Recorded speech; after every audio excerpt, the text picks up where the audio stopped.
నమస్తే దీక్ష evening bulletin కి స్వాగతం. వివరాల్లోకి వెళితే అన్నా చెల్లెళ్ల బంధం టీడీపీది 40 ఏళ్లుగా ఉంది, శాశ్వతంగా ఉంటుంది అని టీడీపీ అధినేత సీఎం చంద్రబాబు తెలిపారు. ఆడవారికి సమాన హక్కు కల్పించడమే తెలుగుదేశం పార్టీ సిద్ధాంతమని ఆయన తెలిపారు. ఆర్థికంగా, సామాజికంగా మహిళల్ని పైకి తీసుకురావాల్సిన అవసరం ఉందన్నారు. ఇప్పటికీ కొన్ని చోట్ల మహిళలపై చిన్నచూపు ఉందని చెప్పారు. మహిళలకు ఏం తెలియదని, అలా ఉండండి అని ఇంకా మాట్లాడుతూనే ఉన్నారన్నారు. ఆడవాళ్లు చిన్నగా ఉన్నప్పుడు తల్లిదండ్రులపై, పెళ్లైతే భర్తపై, వృద్ధులైన తర్వాత కొడుకులపై ఆధారపడి ఉన్నారని తెలిపారు. మహిళా సాధికారత ప్రారంభమైంది తెలుగుదేశం పార్టీతోనేనని గర్వంగా చెప్తున్నామన్నారు.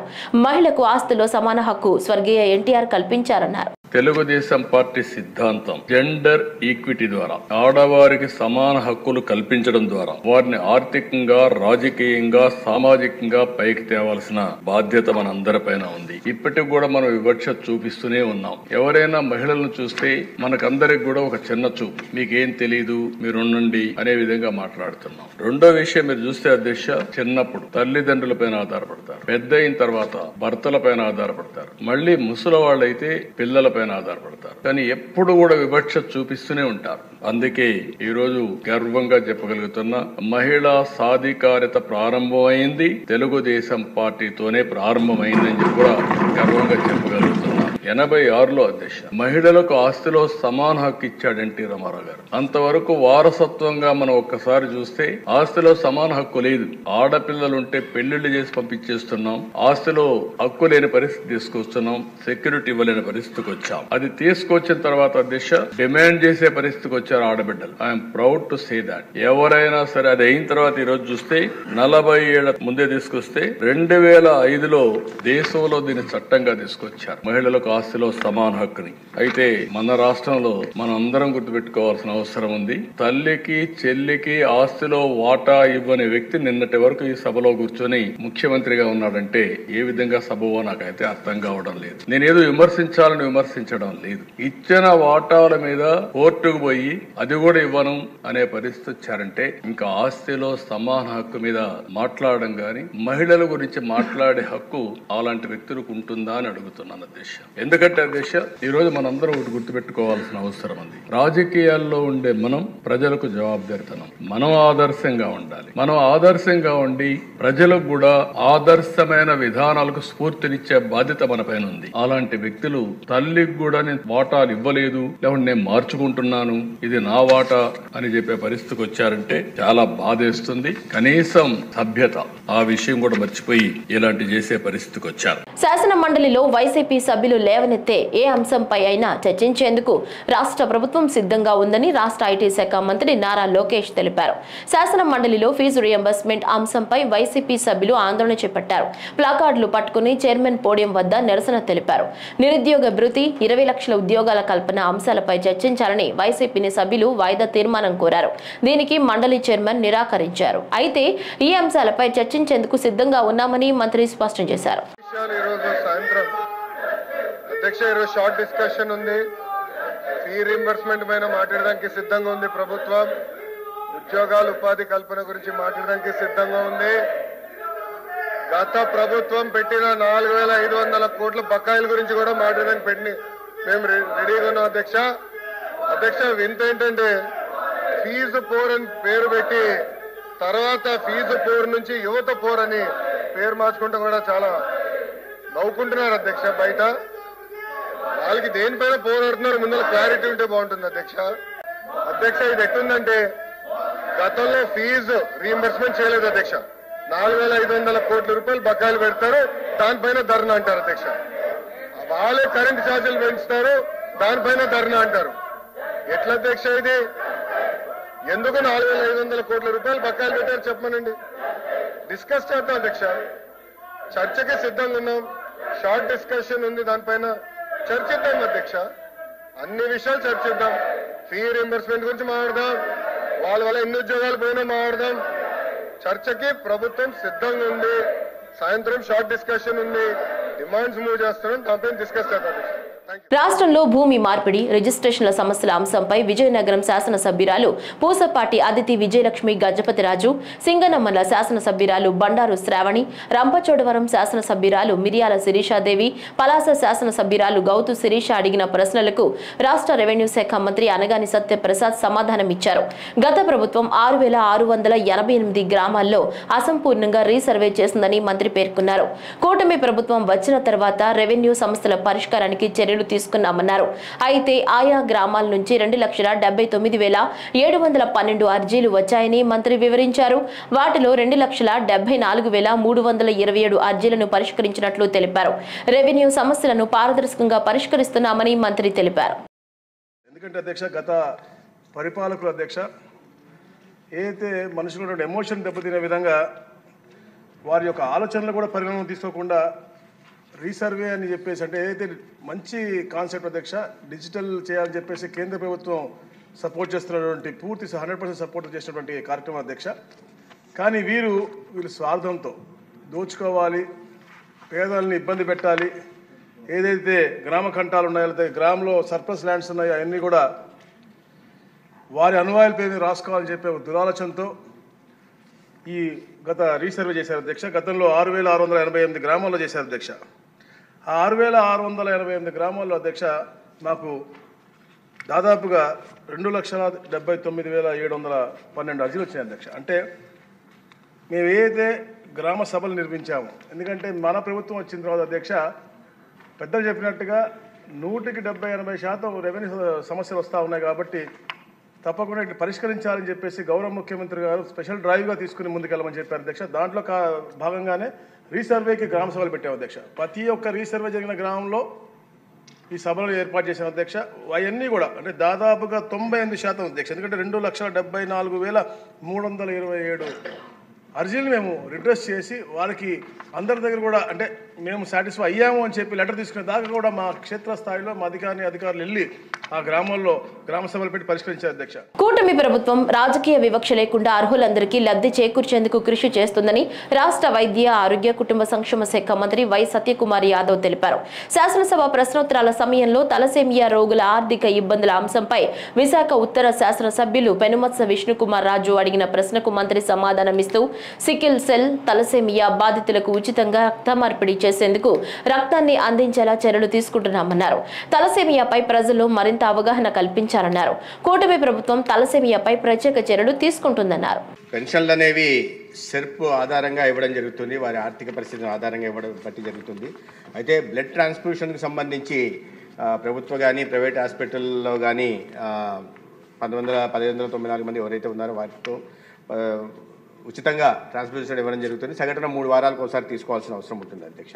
అది కాకుండా ఈ బ్లడ్ ట్రాన్స్ఫ్యూషన్ చేయడం వరంగా ఐరన్ కంటెంట్ బాడీలో పెరుగుతుంది. కాబట్టి తద్వారా ఈ సిస్టమిక్ ఆర్గాన్స్ కూడా దెబ్బతినే ప్రమాదం ఉంది. ప్రధానంగా గుండె దెబ్బతినే ప్రమాదం ఉంది. కాబట్టి దానికి ఐరన్ కెలేషన్ థెరపీని కూడా ఉచితంగా అందించడం జరుగుతుంది. అయితే దీనికి ప్రధానంగా ఈ పూర్తి వ్యాధి అంటే క్యారియర్స్ ఉంటారు, డిసీజ్ ఉన్న వాళ్ళు ఉంటారు అధ్యక్ష.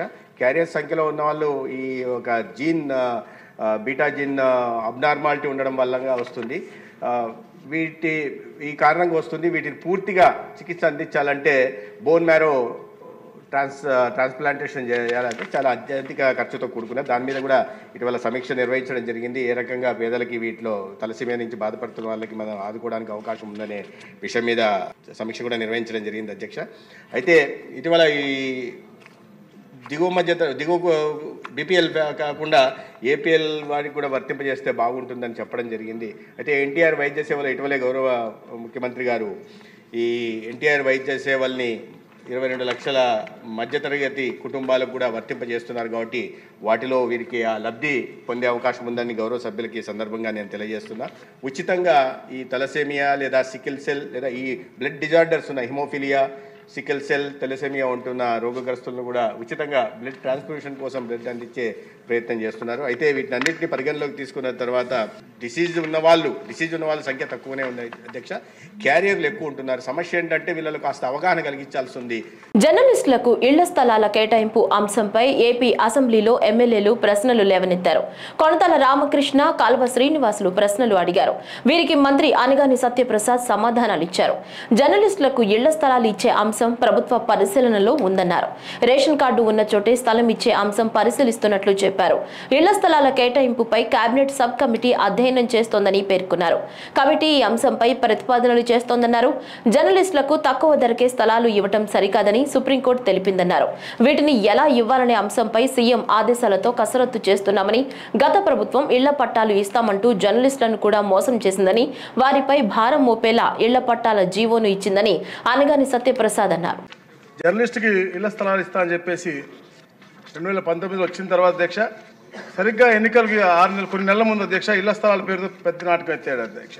పెద్దలు చెప్పినట్టుగా అధ్యక్ష, కొంతల రామకృష్ణ గారు, పెద్దలు కాల శ్రీనివాసులు గారు అధ్యక్ష, 2023 11/11 నంబర్ కూడా 11/11 సార్, నవంబర్ 11 అధ్యక్ష, జిఓఎంఎస్ నంబర్ 535 అధ్యక్ష, కమిషనర్ ఏఎన్పిఆర్ సంబంధిత జిల్లా కలెక్టర్ అర్హత కలిగిన జర్నలిస్టు జాబితాను అందిస్తారు అధ్యక్ష. దాని ప్రకారంగా అధ్యక్ష అధ్యక్ష దీంట్లో భారం మోపే విధంగా అధ్యక్ష, ఎందుకంటే అధ్యక్ష భూమి ధరను 60% ప్రభుత్వం, 40% జర్నలిస్టు పెట్టుకునే విధంగా ఈ యొక్క ప్రక్రియను పెట్టారు అధ్యక్ష.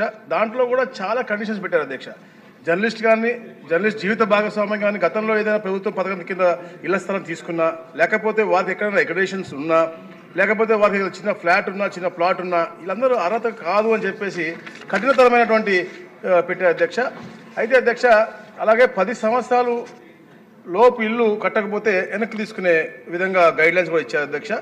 10 సంవత్సరాల తర్వాత మళ్ళీ అమ్ముకునే విధంగా, అంటే ఇవన్నీ కూడా పెట్టి ఇన్ఛార్జ్ మంత్రిని చైర్మన్గా పెట్టి జిల్లా కలెక్టర్లు, రెవెన్యూ అధికారులని, అలాగే డిపిఆర్ఓలు అందరినీ కూడా కన్వీనర్లుగా పెట్టి చేయడం జరిగింది అధ్యక్ష. అయితే అధ్యక్ష జీవో ఇచ్చినప్పటికి కూడా అధ్యక్ష జర్నలిస్టులు అప్లికేషన్ తీసుకునే ప్రక్రియ అధ్యక్ష ఎక్కడ కూడా పారదర్శకంగా జరగలేదు అధ్యక్ష.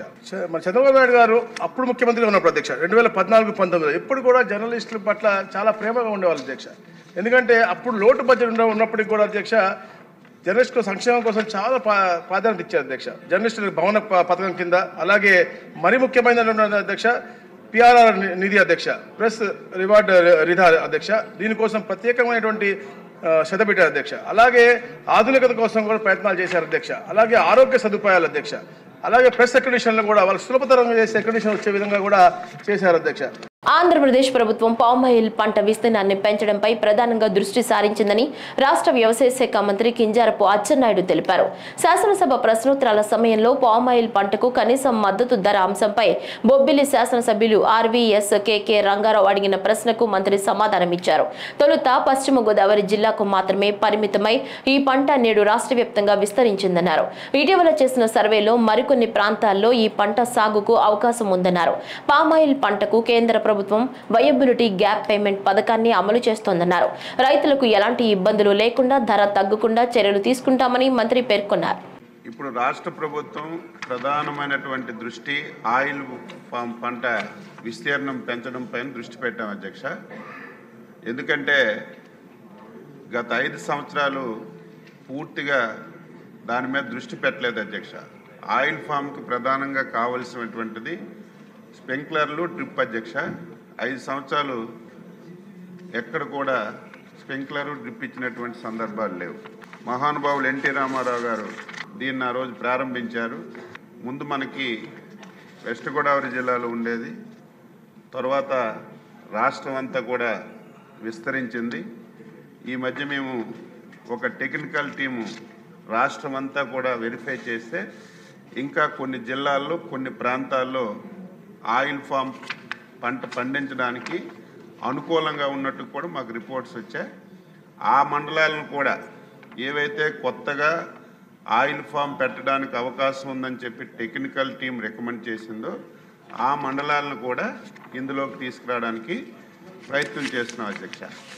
ప్రస్తుతం ఈ ఆయిల్ ఫామ్ ధరకి కేంద్ర ప్రభుత్వం అధ్యక్ష పామ్ ఆయిల్ పంటకి వయబిలిటీ గ్యాప్ పేమెంట్ అని చెప్పి ఒక స్కీమ్ని అమలు చేస్తుంది అధ్యక్ష. అయితే కేంద్ర ప్రభుత్వం ఈ విజిఏ స్కీమ్ అమలు చేస్తున్నప్పటికీ కూడా ఇది రాష్ట్రాలపైన ఆధారపడి ఉంది అధ్యక్ష. రాష్ట్రం దాన్ని అమలు చేయొచ్చు, లేకపోతే రాష్ట్రం తొందరగా సొంతంగా కూడా ధర నిర్ణయించే అవకాశం ఉంది అధ్యక్ష. Central road infrastructure fund CRIF కింద 16 కోట్ల రూపాయలతో గుడివాడ కంకిపాడు రహదారిని అభివృద్ధి చేయనున్నట్లు రాష్ట్ర రహదారుల శాఖ మంత్రి బీసీ జనార్దన్ రెడ్డి తెలిపారు. శాసనసభ ప్రశ్నోత్తరాల సమయంలో గుడివాడ కంకిపాడు రహదారి అంశంపై గుడివాడ శాసనసభ్యులు వెనిగండ్ల రాము అడిగిన ప్రశ్నకు మంత్రి సమాధానమిచ్చారు. ఈ రహదారి పనులను ఈ ఏడాది ఏప్రిల్ నాటికి పూర్తి చేస్తామన్నారు. గత ప్రభుత్వం కనీసం రహదారుల మరమ్మతులు చేపట్టకపోవడంతో ప్రజలు అనేక ఇబ్బందులు పడడంతో పాటు పెట్టుబడులు సైతం వెనక్కి వెళ్లాయన్నారు. కూటమి ప్రభుత్వం అధికారంలోకి వచ్చాక రహదారులపై గుంతలను పూడ్చిందన్నారు. ఈ సెంట్రల్ రోడ్ ఇన్ఫ్రాస్ట్రక్చర్ ఫండ్ కింద CRIF కింద 16 కోట్లతో గుడివాడ కంకిపాడు రోడ్డును 00 నుంచి 4 కిలోమీటర్లు వెడల్పు చేసి మరియు దాన్ని డెవలప్మెంట్ చేయడము ఏప్రిల్ 24 లోపల కంప్లీట్ చేస్తాం అధ్యక్ష. అదేవిధంగా రాష్ట్ర విపత్తు నిధుల కింద SDMF కింద 5 కోట్లతో గుడివాడు కంకిపాడు రోడ్డుకు సంబంధించి వాటిని కూడా అభివృద్ధి పనులు చేపట్టడం జరుగుతూ ఉంది. అది కూడా ఏప్రిల్ 25 చివరి నాటికి పూర్తవుతుంది అధ్యక్ష. గుడివాడ కంకిపాడు రోడ్డులో 11 కిలోమీటర్ నుంచి 15 కిలోమీటర్ వరకు 40 లక్షలతో ఎమర్జెన్సీ కింద మరమ్మతులు చేపట్టడం జరుగుతుంది. వాటిని కూడా 20-24 నెలల లోపల కంప్లీట్ చేస్తాం అధ్యక్ష. అదేవిధంగా గుడివాడు కంకిపాడు రోడ్డుకు సంబంధించి 15 కిలోమీటర్ నుండి 20 కిలోమీటర్ వరకు 1,60,00,000తో తాత్కాలిక పనులు పునరుద్ధరణ చేపట్టడం జరిగింది. ఈ అన్ని ఇంటెన్సివ్ ప్యాచ్ వర్కుల్లో పురోగతిలో ఉంది. పని మార్చి 20-25 నాటికి పూర్తవుతుంది. గుడివాడ కంకిపాడు రోడ్డుకు సంబంధించి 20 కిలోమీటర్ నుంచి 25 కిలోమీటర్ వరకు 1,15,00,000తో అవి కూడా అర్జెంటుగా పనులు చేపట్టడం జరుగుతూ ఉంది అధ్యక్ష. ఇవన్నీ కూడా మార్చి నాటికి కంప్లీట్ చేస్తాం అధ్యక్ష. ఆర్థిక ఇబ్బందులు ఎన్ని ఉన్నప్పటికీ గౌరవ ముఖ్యమంత్రి శ్రీ నారా చంద్రబాబు నాయుడు గారి ఆశీర్వాదంతో వారి అధ్యక్షతన దాదాపుగా 1,080 కోట్లతో ఈరోజు రాష్ట్రమంతా కూడా గుంతలు పూడ్చిన తర్వాత మొట్టమొదటిసారిగా R&B మళ్ళీ బాగా పనిచేస్తుంది అనేటి విధంగా మేము తీసుకురావడం జరిగింది అధ్యక్ష. తాము అధికారంలో ఉన్నా లేకున్నా ఎప్పుడూ ప్రజలకు అండగా ఉంటామని, ప్రజా సమస్యలపై తమ పార్టీ పోరాడుతూనే ఉంటుందని పార్టీ అధినేత మాజీ ముఖ్యమంత్రి వైఎస్ జగన్మోహన్ రెడ్డి అన్నారు. వైఎస్ఆర్సీపీ 15వ ఆవిర్భావ వేడుకలు బుధవారం తాడేపల్లి పార్టీ కేంద్ర కార్యాలయంలో నిర్వహించారు. ఈ వేడుకలకు హాజరైన వైఎస్ జగన్ మహానేత వైఎస్ఆర్ విగ్రహానికి నివాళులర్పించి పార్టీ జెండా ఆవిష్కరించి ప్రసంగించారు. దివంగత డాక్టర్ వైఎస్ఆర్ ఆశయాల సాధనే లక్ష్యంగా ఆవిర్భవించిన వైఎస్ఆర్ కాంగ్రెస్ పార్టీని నాటి నుంచి నేటి వరకు తమ భుజస్కంధాలపై మోస్తున్న కార్యకర్తలు, అభిమానులు, శ్రేయోభిలాషులు, నాయకులందరికీ పార్టీ ఆవిర్భావ దినోత్సవ శుభాకాంక్షలు తెలిపారు. అనంతరం ఆయన ఎక్స్లో ట్వీట్ చేశారు. తన ఒక్కడితో మొదలై ఎన్నో ఒడిదుడుకులు ఎదుర్కొని ప్రజల ఆశీస్సులతో శక్తివంతమైన రాజకీయ పార్టీగా ఎదిగిన వైఎస్ఆర్ కాంగ్రెస్ పార్టీ 15వ వసంతంలోకి అడుగుపెట్టిందని తెలిపారు. 15 సంవత్సరాలు దాదాపుగా ఈ రోజుతో మొదలవుతా ఉంది. ఈ 15 సంవత్సరాల ఈ వైఎస్ఆర్సీపీ ప్రయాణంలో మొట్టమొదటి రోజు నుంచి ఈ పార్టీ పుట్టింది కష్టాల్లో నుంచే పుట్టింది. ప్రజల కష్టాలను వైఎస్ఆర్సీపీ పార్టీ తమ కష్టాలుగా భావించి ప్రజల తరపున వాయిస్ ఆఫ్ ది వాయిస్లెస్ కింద ప్రతి అడుగులోనూ పోరాటం చేస్తూనే వస్తూ ఉంది వైఎస్ఆర్సీపీ. ఈరోజు ప్రతిపక్షంలో మనం కూర్చోవడం కొత్త కాదు. ఈ 15 ఏళ్ల మన ప్రయాణంలో 10 సంవత్సరాలు మనం ప్రతిపక్షంలోనే ఉన్నాం. దీటైన సమాధానం అధికారంలో ఉన్న వాళ్లకు ఎప్పుడు ఇస్తూనే వచ్చాం. కళ్ళు మూసుకొని కళ్ళు తెరిచేసరికి సంవత్సరం అయిపోయింది. ఇప్పటికే మరో 3 సంవత్సరాలు 4 సంవత్సరాలలో మళ్ళీ ఈసారి వచ్చేది మళ్ళీ వైఎస్ఆర్సీపీ పార్టీనే. ఈరోజు వైఎస్ఆర్సీపీకి సంబంధించిన ప్రతి కార్యకర్త కూడా గ్రామంలో ఉన్న ఏ ఇంటికైనా కూడా వెళ్ళొచ్చు. ఏ పేదవాడింటికైనా కూడా వైఎస్ఆర్సీపీ కార్యకర్త సగర్వంగా తలెత్తుకొని కాలర్ ఎగిరేసుకొని వెళ్లే పరిస్థితి వైఎస్ఆర్సీపీకి సంబంధించిన కార్యకర్తలకు ప్రతి ఒక్కరికి ఉంది. ఏ ఇంట్లోకి వెళ్ళినా కూడా వైఎస్ఆర్సీపీ కార్యకర్తను చూసినప్పుడు ఆ ఇంట్లో నుంచి వచ్చే ప్రతి అక్క, ప్రతి చెల్లెమ్మ, ప్రతి అన్న, ప్రతి తమ్ముడు, ప్రతి సోదరుడు, ప్రతి రైతన్న, ప్రతి అవ్వ కూడా వైఎస్ఆర్సీపీ కార్యకర్తను చూసినప్పుడు చిక్కటి చిరునవ్వుతోనే పలకరిస్తుంది. కారణం వైఎస్ఆర్సీపీ ఏదైనా కూడా చెప్పిందంటే చేస్తుంది అన్న నమ్మకం ఈరోజు ప్రతి ఇంట్లో కూడా ఉంది. కాబట్టి రాష్ట్రంలో సులభతర వాణిజ్యం, కంప్లైయన్స్ రిడక్షన్ అంశాల్లో ఆంధ్రప్రదేశ్ను ఉత్తమ రాష్ట్రంగా తీర్చిదిద్దేందుకు అవసరమైన చర్యలు తీసుకుంటున్నట్లు ప్రభుత్వ ప్రధాన కార్యదర్శి కె విజయానంద్ వెల్లడించారు. రాష్ట్ర సచివాలయంలో సులభతర వాణిజ్య విధానంపై సంబంధిత శాఖల కార్యదర్శులతో విజయానంద్ సమీక్ష నిర్వహించారు. ఇటీవల కాలంలో రాష్ట్రంలో సులభతర వాణిజ్యానికి సంబంధించి వివిధ శాఖల్లో పెద్ద ఎత్తున సంస్కరణలు చేపట్టడం జరిగిందన్నారు. రాష్ట్రంలో పెట్టుబడులు పెట్టేందుకు ముందుకు వచ్చే పారిశ్రామికవేత్తలకు వేగవంతంగా అవసరమైన అనుమతులు జారీతో పాటు ప్రభుత్వ పరంగా అందించాల్సిన సహకారానికి సంబంధించి సింగిల్ విండో డెస్క్ విధానంలో తగిన చర్యలు తీసుకోవడం జరుగుతోందన్నారు. అంతేకాకుండా సులభతర వాణిజ్యం, స్పీడ్ ఆఫ్ డూయింగ్ బిజినెస్ లకు సంబంధించి ప్రస్తుత పరిస్థితులకు అనువుగా లేని పలు చట్టాల్లో మార్పులు తీసుకొచ్చేందుకు కృషి జరుగుతోందని వివరించారు. ఉత్తమ విధానాలను అవలంబించడం ద్వారా వేగవంతమైన వాణిజ్యానికి కృషి జరుగుతోందని సిఎస్ విజయానంద్ స్పష్టం చేశారు. ఈ నెల 19న తెలంగాణ బడ్జెట్ ను రాష్ట్ర ప్రభుత్వం ప్రవేశపెట్టనుంది. ఈ మేరకు స్పీకర్ గడ్డం ప్రసాద్ కుమార్ అధ్యక్షతన నిర్వహించిన బీఏసీ సమావేశంలో నిర్ణయం తీసుకున్నారు. 13న గవర్నర్ ప్రసంగానికి ధన్యవాదాలు తెలిపే తీర్మానంపై చర్చ ఉండనుంది. 14న హోలీ సందర్భంగా అసెంబ్లీకి సెలవు ప్రకటించారు. 17, 18 తేదీల్లో బీసీ రిజర్వేషన్, ఎస్సీ వర్గీకరణ బిల్లులు ప్రవేశపెట్టే అవకాశం ఉంది. ఈ నెల 27 వరకు బడ్జెట్ సమావేశాలు నిర్వహించాలని నిర్ణయం తీసుకున్నారు. 21 నుంచి 26 వరకు పద్దులపై చర్చ ఉండనుంది.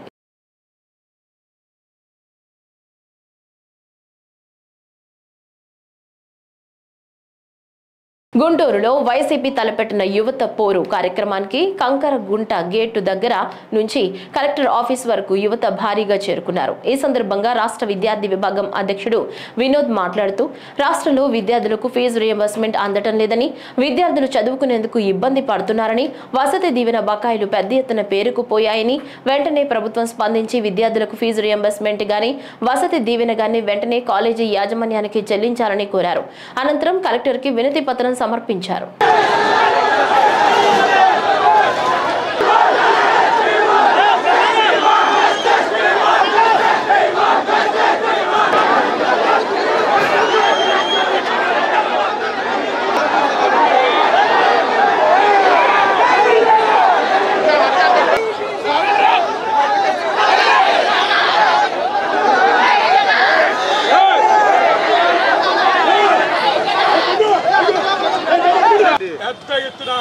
కలెక్టర్ ఆఫీసుల దగ్గర నిరసన కార్యక్రమాలు చేపట్టడం. ఈరోజు మనం చూస్తున్నాం, గుంటూరులో పెద్ద ఎత్తున నిరుద్యోగులు, విద్యార్థులు ఫీజు రియంబర్స్మెంట్ రాక ఎంతోమంది ఇబ్బంది పడుతూ ఈరోజు ర్యాలీలో పాల్గొనడం చూసాం. ఈరోజు తెలుగుదేశం పార్టీకి ఒకటే మేము చెప్తా ఉన్నాం, వైఎస్ఆర్ కాంగ్రెస్ పార్టీ స్టూడెంట్స్ ఒకటే మేము చెప్తా ఉన్నాం, ఏదైతే ఫీజు రియంబర్స్మెంట్ బకాయిలు అయితే ఉన్నాయో 3,900 కోట్ల రూపాయలు అవి వెంటనే విడుదల చేయాలా. అదేవిధంగా ఎన్నికల హామీలను చెప్పినటువంటి నిరుద్యోగ వృత్తి 3,000 రూపాయలు, అదేవిధంగా మెడికల్ కాలేజెస్ ప్రైవేటీకరణ ఉపకరించుకోవాలా. ఈ 3 అంశాలపై ఈరోజు పెద్ద ఎత్తున గుంటూరు జిల్లాలో పెద్ద ఎత్తున నిరసన కార్యక్రమం చేపట్టడం జరిగింది. ನೀವು ఈ 3 హామీలు వెంటనే నిర్మించుకోకపోతే పెద్ద ఎత్తున ఈరోజు నిరసన ర్యాలీ చేసిన జరిగింది. జిల్లాలో ఓన్లీ కలెక్టర్ ఆఫీస్ మాత్రమే మెమోరాల్ ఇచ్చే కార్యక్రమం జరిగింది. రాబోయే రోజుల్లో పెద్ద ఎత్తున అమర నిరాహార దీక్షలు కూర్చుంటారు. అవసరమైతే ప్రాణ త్యాగానికి సిద్ధం ఉంటాం. కానీ మీరు ఇచ్చిన హామీలను నిర్వహించేంత వరకు వైఎస్ఆర్ కాంగ్రెస్ పార్టీ విద్యార్థి విభాగం పోరుబాటు పడతా ఉంటుందన్న విషయం కూడా మీకు తెలియజేస్తాం. మాజీ ఎమ్మెల్యే మోదుగుల వేణుగోపాల్ రెడ్డి మాట్లాడుతూ విద్యార్థులను నట్టేట ముంచిన కూటమి ప్రభుత్వం ఇప్పటికైనా కళ్ళు తెరుచుకుని వెంటనే విద్యార్థులకు న్యాయం చేయాలని కోరారు. ఈ రోజున చాలా పటిష్టంగా ఉన్నాం. ఈ ఉద్యమాలు అనేది మా కోసం కాదు, ఈరోజు రాష్ట్ర ప్రజానీకం కోసం. ఏదైతే చంద్రబాబు నాయుడు గారు అబద్ధాలు చెప్పి ప్రభుత్వాన్ని ఏర్పాటు చేసుకున్నాడో, కనీస ధర్మం పేదవాడి ఆర్తనాదాలు వినాల్సినటువంటి ధైర్యం కూడా మీకు లేదు నేను భావిస్తూ ఉన్నాను. ఈరోజు ముఖ్యంగా మా వైఎస్ఆర్ పార్టీ ఆవిర్భావ దినోత్సవం, ఈరోజు birthday of the poor people కోసం పుట్టినటువంటి పార్టీ పుట్టినరోజు ఈరోజు. ఇది చాలా పేదవాడు గర్వంగా ఫీల్ అవుతున్నాడు. ఇటువంటి పుట్టినరోజు ఈ పార్టీ చేసుకుంటుంది. ఈ పార్టీ ఉన్నంత కాలం పేదవాడి గుండె చప్పుడు, పేదవాడి ఆర్తనాదాలు ఆపడానికే మేము ఉన్నాం. ఈ యొక్క జిల్లా ఈరోజు రాష్ట్రంలో అన్నిటికీ దిక్సూచుకుంటున్నాం. రాబోయే రోజులు ఈ ప్రభుత్వం ఏదైతే తప్పించుకుందో వాటన్నిటిని ఎండగడతాం, నిలబెడతాం, తలలు దించుతాం, మెడలు వంచుతాం, మేము అనుకున్న సాధిస్తామని చెప్పి తెలియజేసుకుంటూ ఈరోజు ముఖ్యంగా రాష్ట్ర విద్యార్థి విభాగం అధ్యక్షుడు పాల్గొన్న చైతన్య కానీ ముఖ్యంగా విద్యార్థులు యువత ఎంతో ఉత్సాహంతో ఈరోజు ఇక్కడికి వచ్చారు. మా గుంటూరు జిల్లాలో ఉన్నటువంటి సమన్వయకర్తలు కూడా ఎంతో చక్కగా పేశారు. ముఖ్యంగా కార్యకర్తలకి పేరు పేరున నా అభినందన తెలియజేసుకుంటా ఉన్నాను. ఎందుకంటే డాక్టర్ బిఆర్ అంబేద్కర్ అన్నాడు, life should be greater than long. బతికిన దానికంటే కూడా ఏం సాధించామని ప్రశ్న. ఈరోజు 15 సంవత్సరాల పసికూన ఈ పార్టీ, కానీ 50 సంవత్సరాల అభివృద్ధి సాధించింది. పేదవాడు గర్వపడేటువంటి అనేక సంక్షేమ కార్యక్రమాలు చేసినటువంటి పార్టీలో ఉన్నందుకు మేము గర్వపడుతున్నాం. మా పార్టీ పార్టీ కార్యకర్తలు గర్వపడుతున్నాడు. రాబోయే రోజుల్లో ఈ ఉద్యమాన్ని 3 డిమాండ్ కనుక ఈ ప్రభుత్వం కనుక చేయకపోతే రస్తారోకాలు ఉంటాయి, అమరనాథ అధ్యక్షులు ఉంటాయి. అవసరమైతే కేంద్ర ప్రభుత్వంతో మాట్లాడి ఈ రకంగా ఎలక్షన్ కమిషన్లో కూడా అబద్ధాలు చెప్పి గవర్నమెంట్లోకి వస్తే రాబోయే రోజుల్లో ఏం చేయాలనే బిల్లును కూడా మేము ఈరోజు పార్లమెంట్లో తీసుకెళ్ళడానికి కూడా మేము పునరాలోచిస్తామని చెప్పి తెలియజేసుకుంటూ వైసీపీ మాజీ మంత్రి అంబటి రాంబాబు మాట్లాడుతూ కూటమి ప్రభుత్వం అధికారంలోకి రాకముందు యువతకు వాగ్దానాలు చేసిందని అవి అమలు చేయడంలో వైఫల్యం చెందిందని అంబటి రాంబాబు అన్నారు. ఈ కార్యక్రమంలో నాయకులు పాల్గొన్నారు. సుమారుగా ఈ రాష్ట్రంలో 4,600 కోట్ల రూపాయలు బకాయిలు ఫీజు రీయింబర్స్మెంట్ అయితేనేమి లేదా వసతి దీవెన అయితేనేమి ఇతరత్ర అన్నీ 4,600 కోట్ల రూపాయలు బాకీలు ఉంటే ఆ బాకీలు తీర్చకపోగా బడ్జెట్లో 2,000 కోట్ల రూపాయలు సూచించారు. అంటే బాకీలు తీర్చే పని లేదు. ఈ సంవత్సరానికి మళ్ళీ 2,000 కోట్లు కాక ఇంకా అదనంగా కూడా బాకీలు పడేటువంటి పరిస్థితి. ఇది చాలా దారుణమైనటువంటి అంశం. దీని మీద ప్రభుత్వం మీద గుర్తింపు తీసుకొచ్చేందుకు ఒక కారణం. రెండో అంశం ఏమిటంటే విద్యార్థులకు సంబంధించి కాకోకుండా ఇంకా యువకులకు సంబంధించి చంద్రబాబు నాయుడు గారు మీ అందరికీ తెలుసు, ఆయన హామీ ఇచ్చాడు. ఏమని? నిరుద్యోగ వృత్తి 3,000 రూపాయలు అంట. 9 మాసాలైంది. ఎవరికైనా ఇచ్చారా? లేదు. పోయిన బడ్జెట్లో పెట్టారా? ఇప్పుడు బడ్జెట్లో పెట్టారా? ఏ బడ్జెట్లోనూ పెట్టకుండా యువకులు మోసం చేసి 20 లక్షల ఉద్యోగాలు క్రియేట్ చేస్తా ఉన్నారు. ఒక్క ఉద్యోగం కూడా క్రియేట్ చేయలేదు. దాంతోపాటు వైద్యశాలలు, గవర్నమెంట్ కాలేజీలన్నింటినీ కూడా జగన్మోహన్ రెడ్డి గారు అందరికీ పేదవాడికి వైద్యం అందాలనే ఉద్దేశంతో వైద్య కళాశాలలు నిర్మిస్తూ ఉంటే అవన్నీ ప్రైవేట్ పరం చేసేటటువంటి పరిస్థితి వల్ల చంద్రబాబు నాయుడు గారు కల్పిస్తారు. ఈ మూడిటి మీద తక్షణమే న్యాయం చేయాలనేటువంటి ఉద్దేశంతో వైఎస్ఆర్ కాంగ్రెస్ పార్టీ ప్రతిపక్షంగా మా పాత్ర నిర్వహించేందుకు ఇవాళ పెద్ద ఎత్తున యువకులు, విద్యార్థులు నిరసన ప్రదర్శనలో పాల్గొని మరి ఇవాళ మెమోరాండం కాకినాడ జిల్లా పిఠాపురం నియోజకవర్గంలోని చిత్రాడ వేదికగా 14వ తేదీన నిర్వహిస్తున్న జనసేన పార్టీ ఆవిర్భావ సభకు పకడ్బందీగా ఏర్పాట్లు జరుగుతున్నాయని రాష్ట్ర పౌర సరఫరాల శాఖ మంత్రి నాదెండ్ల మనోహర్ తెలిపారు. కాకినాడలో ఆయన మీడియాతో మాట్లాడుతూ వివిధ ప్రాంతాల నుంచి జనసేన కార్యకర్తలు, నాయకులు, వీర మహిళలు రానుండడంతో వారికి ఎటువంటి ఇబ్బందులు కలగకుండా 14 అంబులెన్సులు, 7 మెడికల్ క్యాంపులను ఏర్పాటు చేస్తున్నామన్నారు. అలాగే 5 పార్కింగ్ జోన్స్ ను ఏర్పాటు చేయడం జరిగిందన్నారు. మెడికల్ కమిటీతో కూడా మేము సమావేశం అయ్యాం. సో దాదాపు 14 అంబులెన్స్లు, 7 మెడికల్ క్యాంప్స్ వివిధ ప్రాంతాల్లో ఏర్పాటు చేసుకుని అక్కడ అందరితో కూడా సమావేశమై నర్సింగ్ స్టాఫ్ కానివ్వండి, డాక్టర్స్ కానివ్వండి, అంతా మా పార్టీ వాలంటీర్స్ వీళ్ళంతా ఎప్పటి నుంచో ఈ కార్యక్రమాలు చేస్తూ ఉంటారు.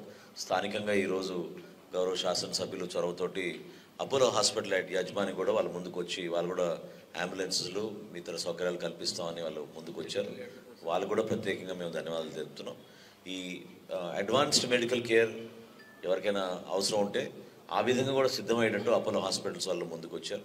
సో తప్పకుండా ఇది ఒక ఫస్ట్ యాక్చువల్గా. సో ఈ సౌకర్యాలతో పాటు మేము ప్రతిరోజు కూడా మేము సమీక్షించుకునేది అధికార యంత్రాంగంతో, ప్రత్యేకంగా పోలీస్ బలగాలతోటి, ఎస్పీ గారి నాయకత్వంలో ఎక్కడ కూడా సెక్యూరిటీ విషయంలో కాంప్రమైజ్ కాకుండా మా పార్టీ అధ్యక్షులు పవన్ కళ్యాణ్ గారి భద్రత విషయంలో కానివ్వండి, లేకపోతే సభకు వచ్చే మా జన సైనికులు, వీర మహిళలు ఎవరికి కూడా ఇబ్బందులు కలగకూడదనే ఉద్దేశంతో పార్కింగ్ జోన్స్ కూడా మేము ఐడెంటిఫై చేసాం. నిన్న సాయంత్రం ఎస్పీ గారితో కలిసి చూసి దాదాపు 5 పార్కింగ్ జోన్స్ ఏర్పాటు చేసాం. ఇక్కడ బస్సులు, కొన్ని చోట్ల కార్స్, కొన్ని చోట్ల ఎక్కువగా 2 వీలర్స్, ఇవన్నీ కూడా అన్ని ప్రాంతాల్లో వాళ్ళకి పార్కింగ్ చేసుకునేటట్టు ఆ వెసులుబాటు కల్పించాం. నేరాల నియంత్రణకు పోలీస్ శాఖ పనిచేస్తోందని అనంతపురం జిల్లా అదనపు ఎస్పీ డివి రమణమూర్తి అన్నారు. అనంతపురం జిల్లాలోని కనేకల్లు మండలం సొల్లాపురం గ్రామంలో వారం రోజుల కిందట జరిగిన దొంగతనం కేసు తాలూకు వివరాలను ఎస్పీ మీడియాకు వివరించారు. సొల్లాపురం గ్రామంలో శ్రీ సీతారామాంజనేయుల దేవాలయం నిర్మాణం కోసం గ్రామస్తులందరూ పోగు చేసిన సొమ్మును ఓ ఇంట్లో ఉంచగా ఇంట్లో ఎవరు లేని సమయంలో ఆ సొమ్మును నిందితులు చోరీ చేశారు. ఈ కేసును వారం రోజుల్లోపు ఛేదించి 2 అంతరాష్ట్ర దొంగలను అరెస్టు చేశామన్నారు. వారి వద్ద నుంచి 10 లక్షల రూపాయల నగదును స్వాధీనం చేసుకున్నామని వివరించారు. ఈ నెల 3వ తేదీ రాత్రి సొల్లాపురం అనే గ్రామంలో 12 లక్షల రూపాయల థెఫ్ట్ జరిగింది. ఇంటి యజమాని ఇంట్లో లేని సమయంలో ఆయన అనంతపురం రావడం జరిగింది. ఆ రోజు రాత్రి ఇంట్లో ఎఫ్ఐఆర్ జరిగింది. ఇది వచ్చేసి ఈ సొల్లాపురం విలేజ్లో సీతారామాంజనేయ స్వామి దేవాలయానికి సంబంధించి గ్రామ ప్రజలు ఈ చందాలుగా వేసుకున్న డబ్బులతో, అంటే టెంపుల్ కన్స్ట్రక్షన్కి సంబంధించి ఒకరింట్లో ఉంచడం జరిగింది. లక్ష్మీ గారి ఇంట్లో.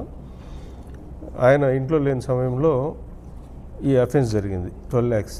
సో ఇది మామూలు ఒక ఇండివిజువల్కి సంబంధించింది కాదు, ఒక గుడికి సంబంధించిన, గుడి కన్స్ట్రక్షన్కి సంబంధించిన డబ్బులు కావడంతో దీన్ని చాలా తీవ్రమైన నేరంగా పరిగణించి అనంతపురం జిల్లా ఎస్పీ గారు కన్సర్న్ డిఎస్పీస్కి, ఆ ఇన్స్పెక్టర్స్కి, ఆఫీసర్స్ అందరికీ అది తప్పకుండా ఈ కేసు ఛేదన చేయాలని చెప్పి చేయడం జరిగింది.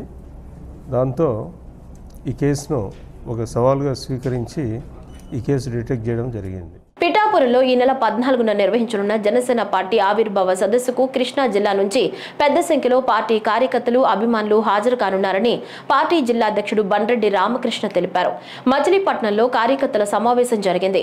అనంతరం రామకృష్ణ మీడియాతో మాట్లాడుతూ దేశ విదేశాలతో పాటు వివిధ రాష్ట్రాల నుంచి సభకు వచ్చే వారికి కావలసిన అన్ని రకాల సదుపాయాలు కల్పిస్తున్నామన్నారు. మా ధైర్యం, మా అండ, మా బలం అయినటువంటి శ్రీ కొణిదెల పవన్ కళ్యాణ్ గారు జనసేన పార్టీ మరి స్థాపించి 12 ఏళ్ళు సందర్భంగా మరి ఈ నెల 14వ తారీఖున పిఠాపురంలో మరి అతి పెద్ద బహిరంగ సభ నిర్వహించుకోబోతున్నాం.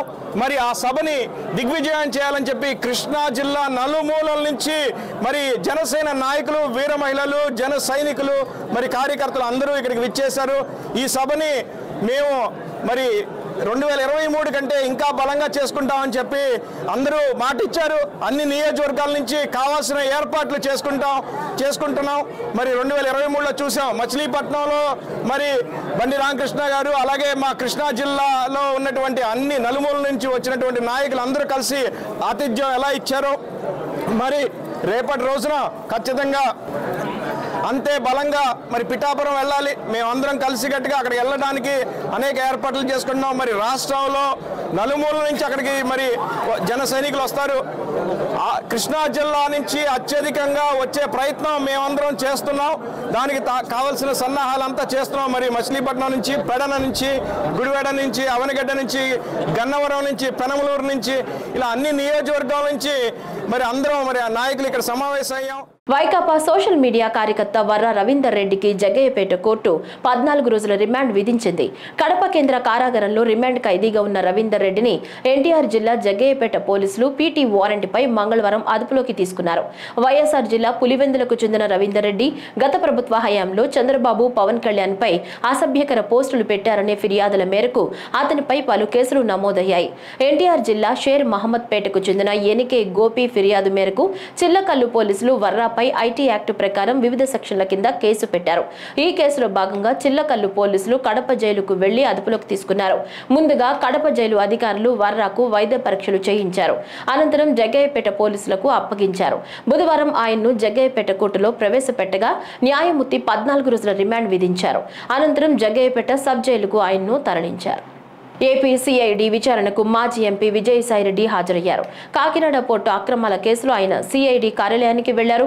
ఇదే కేసులో ఇప్పటికే విజయసాయిరెడ్డి ఈడీ విచారణకు హాజరయ్యారు.